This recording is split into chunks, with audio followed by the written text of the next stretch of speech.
Hey guys, Zethion here from Langrisser C. I'm from the Guild Legion of Scorn, and today we've got one of the final few matches of the DAC 2 that I have yet to cover, and this is between Gió, who is well known for his AoE rush tactics, versus Kun, stable tank push AoE focused player. So let's begin. Juggler ban, which means Kun wants to play AoE. Gió bans out Juggler, which is no surprise. Estelle's first picked, interesting. So he does want a tank, because there have been some instances where he doesn't pick a tank. Okay, nice. Lancer Estelle versus a Cavalry Land is always a good time. Ares and Deedlit. Okay, one of the two infantry. Although I was thinking he would ban out Rian and Ares instead. Leonhardt. Okay, Zerida. I guess Deedlit does have longer reach and the ability to KO Estelle since she's magical damage. Joshua. Whew! Full time base time AoE. Wow. He and Deedlit banned out. Okay. Iris. MK and Leonhardt. Alright. Oh my god, this is such a nasty team. So the problem with banning out everyone's Ayo, wait. So I don't know, man. For Gió's team, I'm not sure if banning out Liana, because he's P1, really does all that much. Because if he acts again, he's going to give over turn advantage. I pretty much would ban out Imelda instead. Yeah, because Imelda lets him initiate with whatever he wants to initiate with. Yeah. Anyway. Rachel and Rian, yes, less sustain. So on just pick bans alone, I feel like Gió has a much stronger synergistic team. Like, everybody is faction buffed by Joshua, pretty much. Except for, obviously, Imelda. So Estelle 3C to start us off. Let's see whether he brought a faction buff. Of course he did, 15%, 20% increased AoE damage. So let's see his skills and troops, the usual. Of course you brought that, yep. Double AoE. Sleep. Okay, so this faction buff Zerida, even though there's a faction buff Bozo. Just wondering why would you not want to run Althazar instead? Maybe you're concerned about downtime, but downtime wise, the Althazar downtime is better than the Shadow Raid downtime, which is 2 turns. Oh well, we'll see.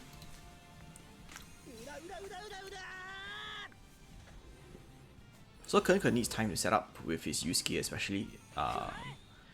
It would be good for him to stay back. It would also be better if he had brought heavy infantry instead, because I don't think there's any cavalry troops, and he would have a distinct advantage against Estelle. But it is what it is. Okay, so Rian has the space to go wherever. Well, not yet, but soon. Because mobility +2. Oh my god. Yeah, I don't have a good feeling about Kun's chances.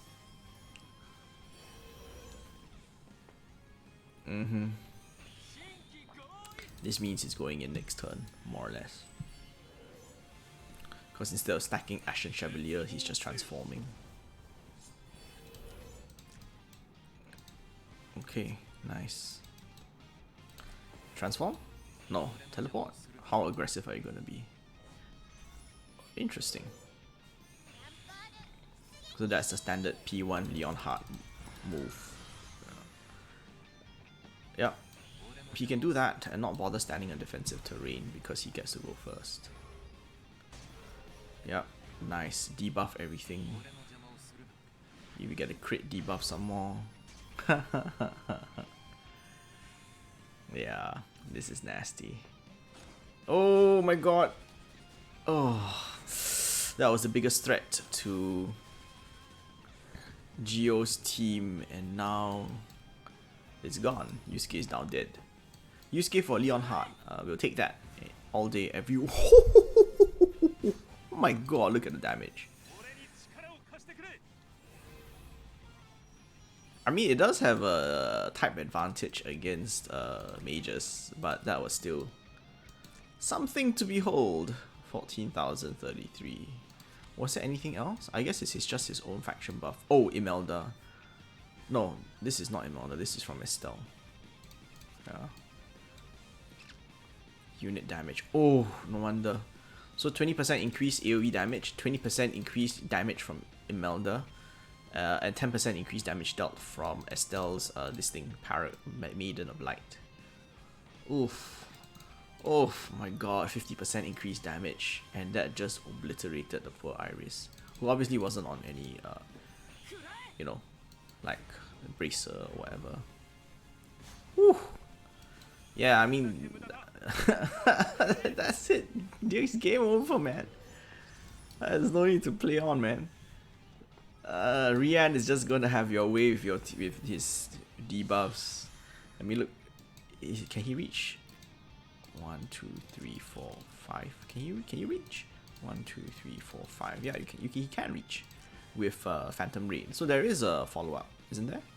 Oh, 4 blocks. Okay, fine. So these two will get hit by Phantom Raid, but Zerida will get away. But of course, you still have Rian, and you still have Estelle's Phoenix. Oh, she's gonna run away from what she knows is gonna come, which is this. Whew.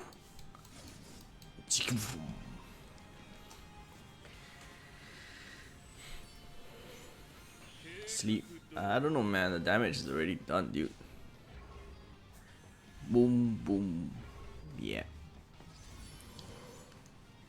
Yeah. I think that's the right decision. Because you're looking at a dead bozo once the Joshua goes in. Okay, so a lot of shakeups.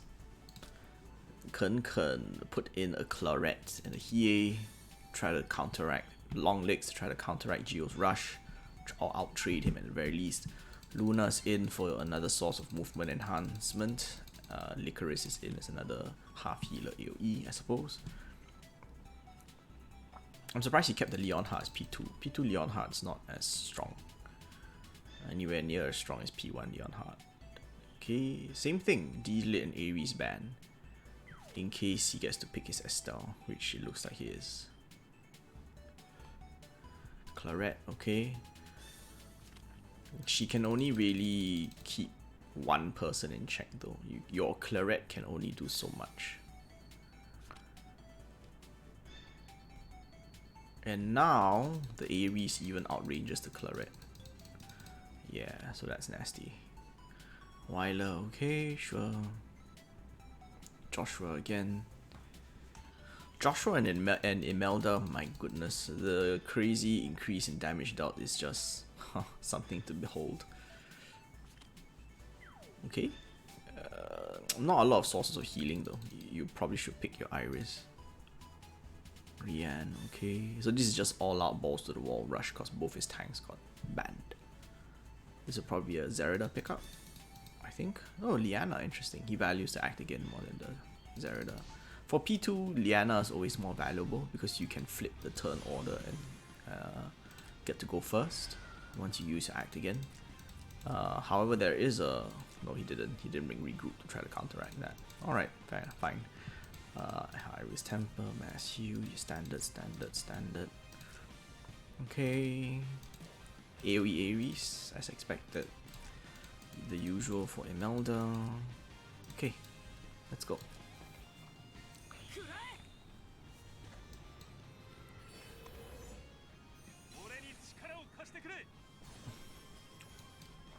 So the Claret can only really suppress one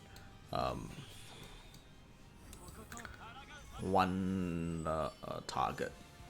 So I'll be curious to see who he chooses to suppress. Okay, nice, getting quick and aggressive with regards to his attacks. So she can reach Joshua as well. So that game plan from Ken is obviously to try to outtrade Gió, or at least take out enough of his core combo such that he's not such a big threat. Joshua's dead, most likely. Yeah.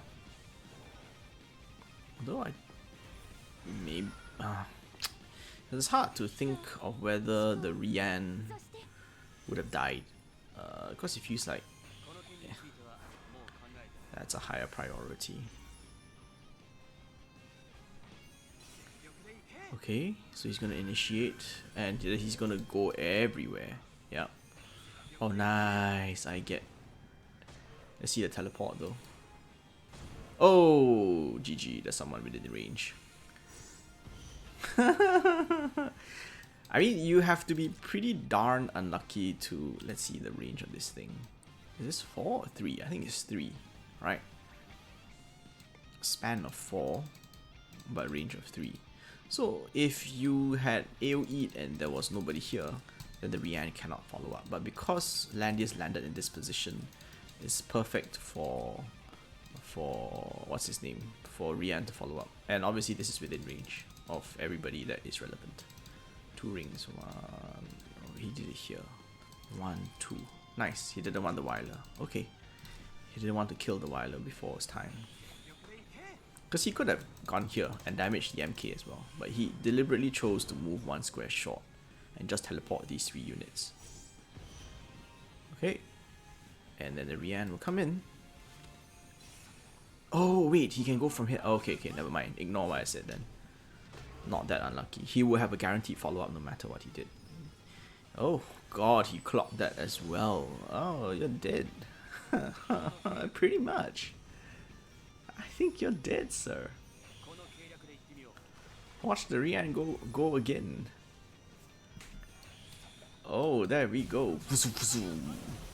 And there's another 3C. Oh my god, he clocked that one as well. It is time to concede, sir. He will. No? Oh gosh, it is so painful. The claret is not killing anything. Not with so little troops. He withdraws his Ares, nice. That's not going to be a kill, I think. Oh, it is! Nice. And she had that, I can't remember what it's called really. She had the second attack to follow up as well. So there's no more healing for Ken Ken. So he really needs to get rid of Gió at this point in time. Gió needs to wait out the Weiler buff because that's the only source of healing he has.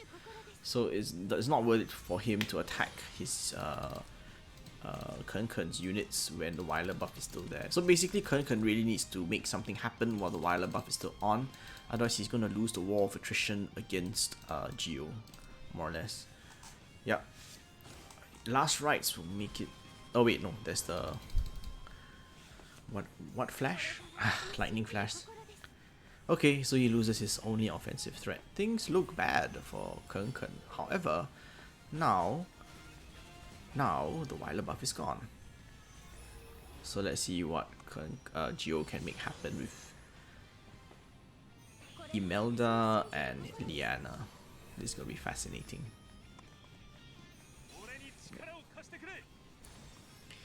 Imelda can hit pretty hard. Oh, and his is a Scepter of Divinity. Imelda, nice. He's attacking from 3 range, so he can have free attacks against Landius without any threat of reprisal as long as he has his free strike. Oof. It's not gonna do anything against 2 healers, man. Not if she can't follow up. And she can't. Yep. That's a dead MK, I think. Oh no. Nice. Is that out of range for Landius? Oh yes, it is. His win condition is to kill the Imelda, because there's no way you can stand out one-on-one combat as long as you're attacking from 2 range. But Gió is not attacking from 2 range, is he? He can body block. Yes, good. Body block. Body block the Imelda. He's trying to break through desperately. Not gonna happen. Landia's first life is gone. Oh, she clocks that as well. Bad luck, sir. Bad luck. Yeah. What will happen is that he will attack the Imelda, he will fail to kill, and then Gió will just finish him off. So very nicely played games from Gió. Oops. And yeah, hope you guys found that helpful, useful, entertaining. As always, it's Ethrion, signing off.